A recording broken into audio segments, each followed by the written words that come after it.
Sejak tahun 2009, Tiongkok menerbitkan sebuah catatan penting di mana sebelum obor diluncurkan, mereka mempunyai yang namanya BRI, Belt Road Initiative. Masih berupa inisiatif, belum menjadi platform bernegara seperti tahun dilantiknya Xi Jinping menjadi presiden seumur hidup di Tiongkok tahun 2017. Di tahun 2009, protokol obor belum dijalankan. Protokol obor adalah menjalankan kolonialisasi 5.0 atau bahasa lainnya adalah sharp power. Belum bisa dijalankan karena ada beberapa koridor penting perdagangan belum mereka kuasai. Salah satunya Selat Malaka. Kita semua tahu setiap tahun lebih dari 100.000 mother vessel kapal kargo besar lewat Selat Malaka dan 80%-nya milik Cina. Apa yang terjadi kalau Indonesia dan Malaysia kompak? Selat Malaka digapit. Karena itu di tahun 2009 di Cina ada sebuah dilema besar sebelum menjalankan obor yang namanya BRI, Belt Road Initiative tadi, yang saat itu dikenal dengan istilah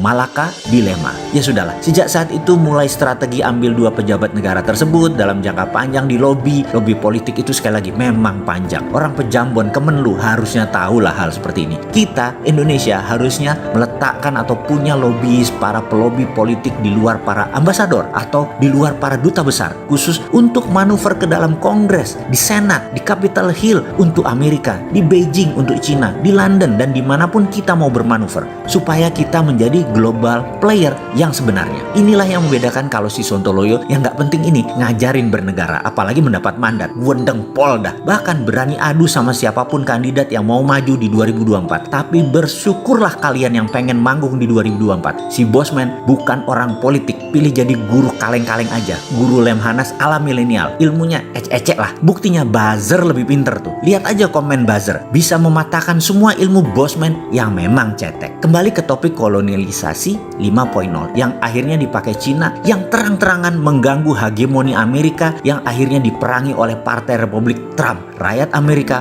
baru tersadar hegemoni Tiongkok dengan obor adalah menggunakan economic approach, bukan military approach. Pendekatan militer Amerika ala kolonialisasi 4.0 yang dipakai hegemoninya. Amerika kaget di tahun 2017 mulailah terjadi perang dagang dengan Cina. Partai Demokrat zaman Obama 8 tahun diakali dalam tanda petik oleh Cina. Sekarang Amerika baru sadar kolonialisasi 5.0-nya obor, karena itu semua jalan Tiongkok masuk adalah dengan obor. Di Sri Lanka, di Pakistan, di Italia, di Malaysia, dalam tanda kurung ya, Port Kelang adalah pelabuhan kapal Cina. Karena itu Cina tidak berhenti di Singapura. Catat ya, catat. Dan itu semua dicegat oleh hegemoni Amerika. Sekali lagi, semua itu bukan urusan kita kok. Indonesia bagaimana? Saat ini memang langkahnya agak kurang paham geopolitik dunianya yang sangat dinamis ini. Indonesia masih gagap. Tersering langkahnya hanya membangun narasi politik saja. Belum langkah gebrakan aksi nyata dan punya posisi tawar selain ngajakin FDI, please invest in my country. Jadi ada baiknya kita ingatkan ada kekuatan lain, kekuatan tawar Indonesia. Kok nggak dilirik pejabat itu? Dalam negeri loh ini.